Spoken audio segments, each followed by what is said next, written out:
Today, our topic of discussion is the estimation of globulins. First of all, we have to know what are globulins.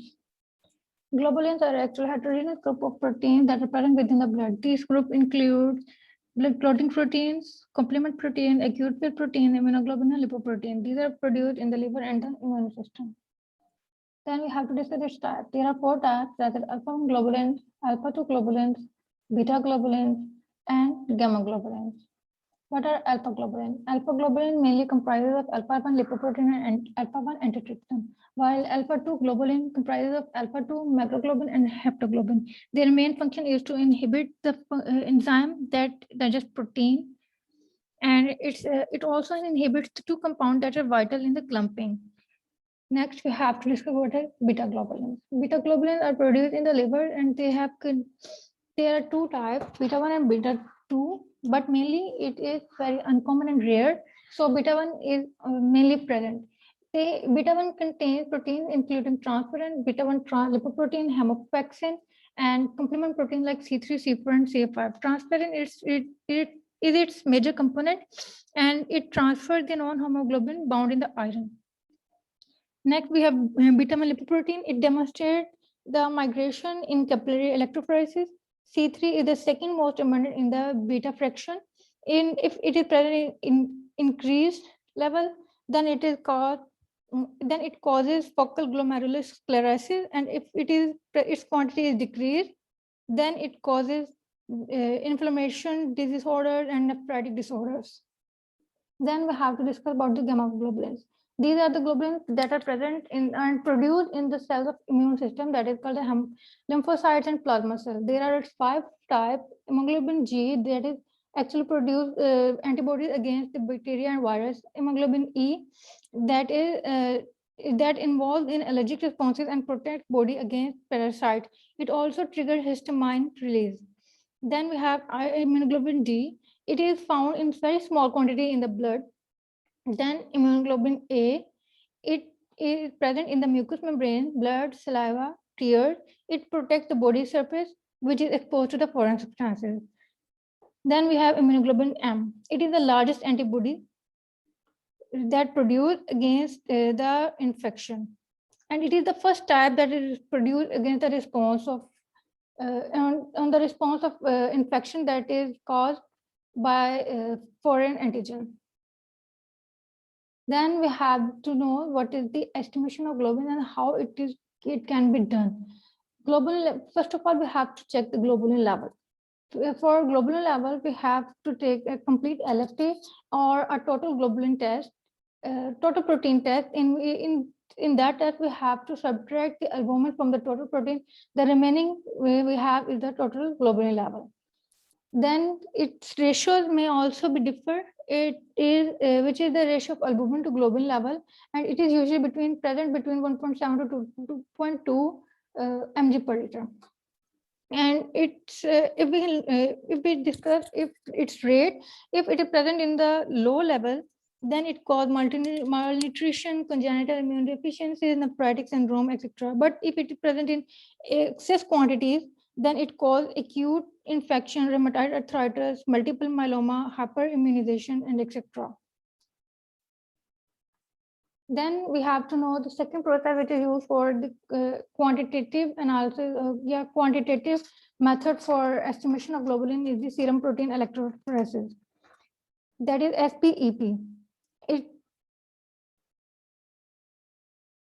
It determines the group of protein that is present in abnormal level within the blood, and it is exposed to electrical current, which causes different proteins to migrate in band and divide it into alpha, beta, and gamma fractions. Then alpha-1 abnormalities are usually due to alpha-1 antitrypsin changes. If it is present in its quantity is low, then it causes inflammatory diseases.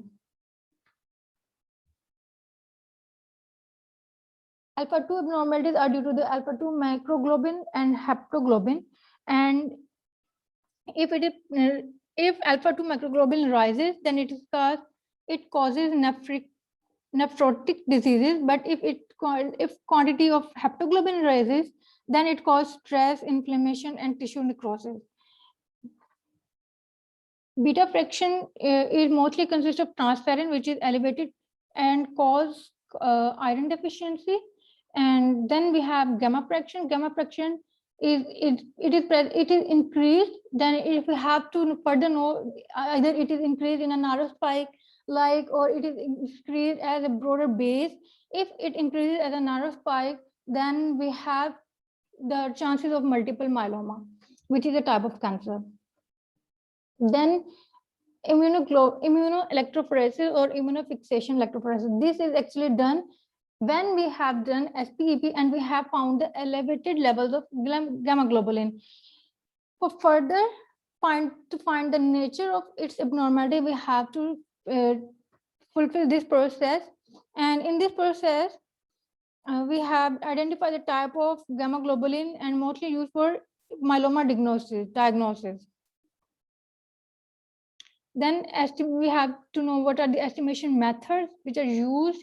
There are 4 methods that are actually clinical basis. Number 1, Biuret test, Lowry assay, biconic acid assay, and the Bradford assay. First of all, we have to know what are the Biuret tests.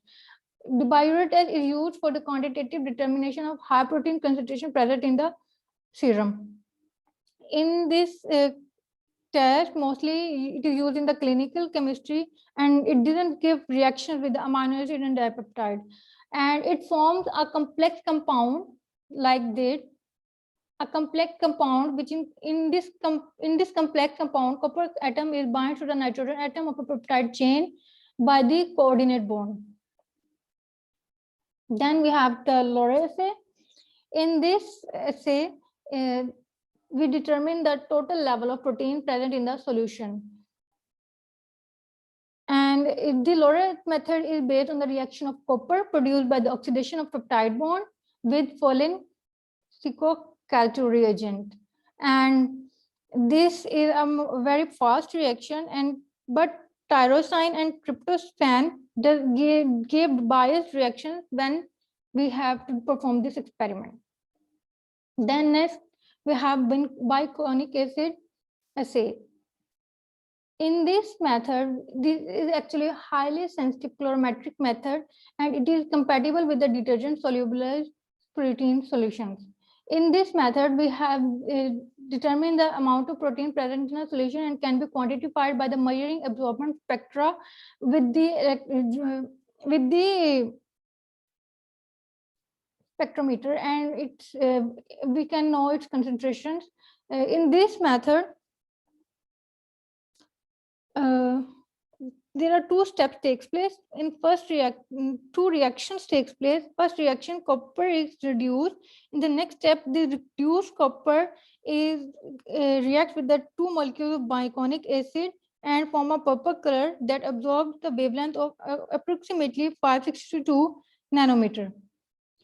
And it's which is now, then we have to discuss then we have know the amount of the